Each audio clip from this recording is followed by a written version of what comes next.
Hello everyone, myself Mahesh चंद्र।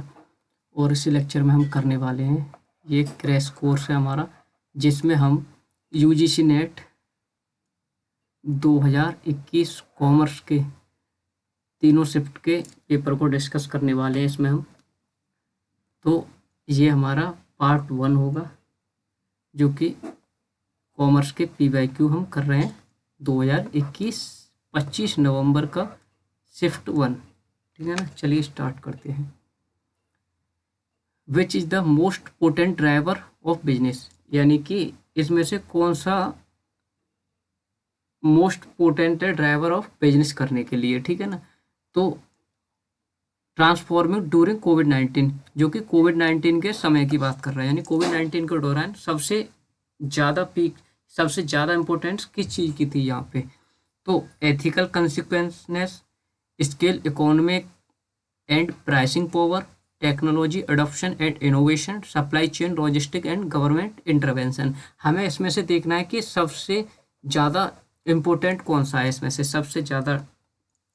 तो देखो, कोविड-19 के दौरान आपने देखा होगा, जो भी ICT से रिलेटेड जो भी चीज़ें थी ना, जो टेक्नोलॉजी से रिलेटेड थी, उन वो चीज़ों की जो है ज़्यादा ज़रूरत पड़ी थी। जैसे कि एजुकेशन भी क्या है, ऑनलाइन शिफ्ट हो गया था। ऐसे ही तमाम चीज़ें जो वो ऑनलाइन तरीके से, यानी टेक्नोलॉजी की ज़्यादा ज़रूरत पड़ेगी। तो इसका राइट आंसर क्या हो जाएगा? ऑप्शन नंबर 3, जहाँ पर टेक्नोलॉजी एडॉप्शन एंड इनोवेशन की बात होती है, जहाँ पर टेक्नोलॉजी के बारे में ही ज़्यादा जो वो विचार किया गया था, टेक्नोलॉजी पे ही ज़्यादा डिपेंडेंस हो गई थी कोविड-19 के दौरान। ठीक है ना, अब देखो इसका करेक्ट आंसर क्या था? Technology adoption and innovation. Key point क्या है इसके?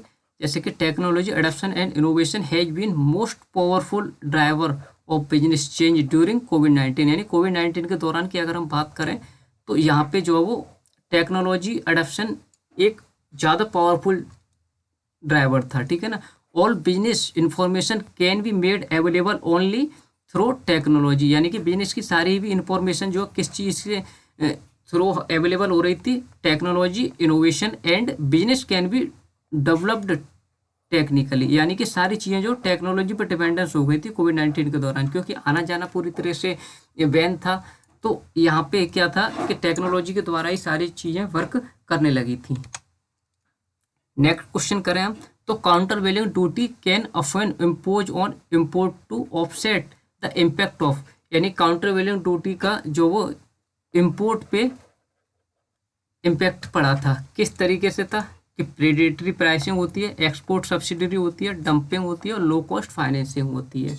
तो इसका राइट आंसर क्या होना चाहिए?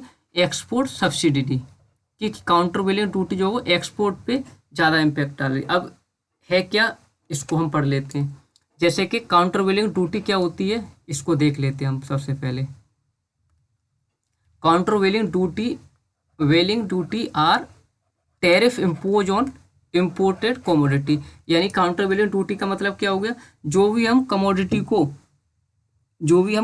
को जो है वो इम्पोर्ट कर रहे हैं, उन पे टैरिफ लगाने की बात करता है ये। ठीक है ना, टैरिफ लगाने की बात करता है for subsidy given to produce of these goods and importing country, जो इम्पोर्ट करती है कंट्री उस पर। ठीक है ना, countervailing duty is specific form of duty that government impose in order to protect domestic producer by countervailing a negative impact of export subsidy, यानी कि क्या हो गया कि गवर्नमेंट क्या करती है यहाँ पे, एक स्पेसिफिक टैरिफ चार्ज करती है जहाँ पे, जिससे क्या है, हमारा प्रोटेक्ट होता है हमारा डोमेस्टिक प्रोड्यूस। जो डोमेस्टिक प्रोड्यूसर होता है ना, जैसे कि मान लो हमें एक्सपोर्ट करना है बाहर कोई प्रोडक्ट, तो उस पर नेगेटिव इम्पैक्ट ना पड़े, उसको जो है वो एक तरीके से ये वो करता है, यानी कि प्रोटेक्ट करता है। ठीक है ना, अब काउंटर वेलिंग ड्यूटी इम्पोज क्यों है? कि फॉरेन गवर्नमेंट में grant subsidy to their producer in order to make their products cheaper and increase demand in order other nation, यानी कि अदर नेशन में जब डिमांड इंक्रीज होती है, ठीक है ना, to prevent the commodity from floating the importing country in market. ठीक है ना, तो नेक्स्ट आप यहाँ से और कर सकते हैं, और इसकी PDF जो है वो हम अपने टेलीग्राम चैनल में दे देंगे, आप वहाँ से इसको पूरा पढ़ सकते हैं। ठीक है ना, एडिशनल इन्फॉर्मेशन में प्रीडेटरी प्राइसिंग क्या होती है? Predatory pricing strategy is pricing change in which goods are service are supplied at very low price. Predatory pricing का मतलब क्या होता है, जहाँ पे वेरी लो प्राइस रख दिए जाते हैं एंट्री लेवल पे, ठीक है ना। और डंपिंग का मतलब क्या होता है, सेल करते हैं प्रोडक्ट को चीपर प्राइस पे than the charge of domestically, यानी कि हम अपनी अपनी डोमेस्टिक जगह पे ना सेल करके उसको हम चीपर प्राइस पे अदर कंट्री में सेल कर देते हैं, ठीक है ना। अब एंटी डंपिंग और काउंटर वेलिंग डंपिंग का मतलब क्या है कि एंटी डंपिंग हो गई occur when foreign producer sell product in the US, यानी कि एंटी डंपिंग का मतलब क्या हो गया, फॉरेन प्रोड्यूसर है कोई, वो अपना प्रोडक्ट सेल कर रहा है यूएस में at the price that is below, जो प्राइस रखा गया उससे कम चार्ज कर रहा है, ठीक है ना। The producer sale price is home country, यानी कि होम कंट्री में मान लीजिए कोई वस्तु 100 रुपये की बिक रही है, तो होम कंट्री में 100 रुपये की बिक रही है, तो वो क्या कर रहा है, यूएस में जाके 80 में बेच रहा है उसी वस्तु को, बट अपनी होम कंट्री में नहीं बेच रहा वो, तो इसको क्या बोलेंगे, एंटी डंपिंग बोलेंगे, ठीक है ना। अच्छा, काउंटर वेलिंग का मतलब क्या होगा, occur when foreign government provide करती है financial assistance to benefit the production, यानी प्रोडक्शन करने के लिए जब फॉरेन गवर्नमेंट प्रोवाइड करती है, हमें फाइनेंशियल हेल्प देती है, तो उसको बोलते हैं प्रोडक्शन, मैन्युफैक्चरिंग और एक्सपोर्टिंग द गुड्स के टाइम पे जो है वो फॉरेन गवर्नमेंट फाइनेंशियल की सुविधा प्रदान करती है, तो उसको बोलते हैं countervailing. Next question, the prevent opportunistic take over of domestic firm amid कोविड-19 पैंडेमिक, यानी कोविड-19 पैंडेमिक के दौरान कौन सी चीज जो प्रिवेंट अपॉर्चुनिटी थी, ठीक है। Foreign direct FDI from country that share border with India is allowed through. अब फॉरेन एफडीआई को किस तरीके से इंडिया ने अलाउ किया था, ठीक है ना, कोविड-19 के दौरान, तो ऑटोमेटिक रूट था, गवर्नमेंट रूट था, FIPB रूट था, या DPIIT रूट था, ठीक है ना। सबसे पहले क्या करेंगे, हम इसकी डेफिनेशन पढ़ेंगे, देन क्वेश्चन पे आएंगे।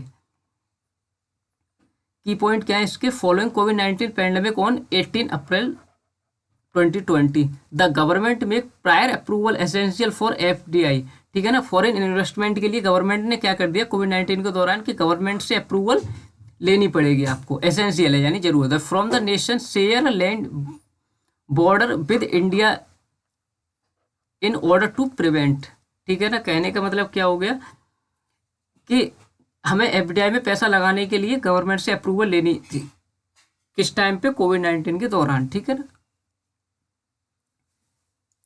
और उसमें इम्पोर्ट, और नेक्स्ट पढ़ते हैं हम यहाँ पे, according to a press note issue by department of promotion and industry and internal trade DPIIT, DPIIT की फुल फॉर्म क्या है, department of promotion of industry and internal trade, ठीक है ना। At entity of a country which share land border with India or where the beneficial lower, यानी owner of an investment into India is situated in or citizen in any such as country, ठीक है ना। Only under the government route, कहने का मतलब क्या होगा, DPIIT ने भी एक नोट जारी किया, उसमें भी इन्होंने बोला कि केवल गवर्नमेंट रूट से ही हम जो है वो इन्वेस्टमेंट कर सकते हैं, ठीक है ना।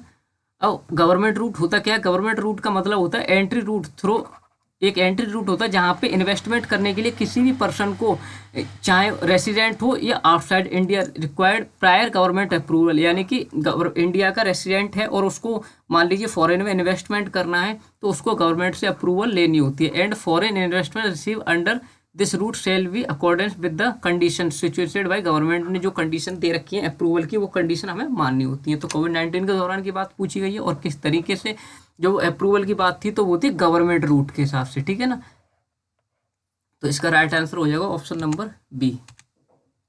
नेक्स्ट है, factor condition is Michael Porter competitive advantage of national include, यानी फैक्टर कंडीशन इसमें से कौन सी हैं जो कि माइकल पोर्टर के कम्पिटिटिव एडवांटेज के लिए, कम्पिटिटिव एडवांटेज ऑफ नेशन में इंक्लूड थी, ठीक है ना। तो इसके भी पहले हम सॉल्यूशन पे आते हैं। Competitive advantage of nation by Michael Porter, competitive advantage of nation is an economic book written by American author Michael E Porter. Michael E Porter थे, इन्होंने अपनी the competitive advantage of nation is an economic जो book थी इसमें जिक्र किया था इन्होंने। हार्वर्ड बिजनेस स्कूल के प्रोफेसर थे and expert in corporate competitive strategy who work in regularly quoted in business and economics, ठीक है ना।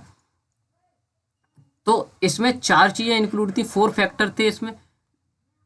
तो 4 फैक्टर थे, कौन कौन से थे? फर्म की स्ट्रेटजी थी, आ रहे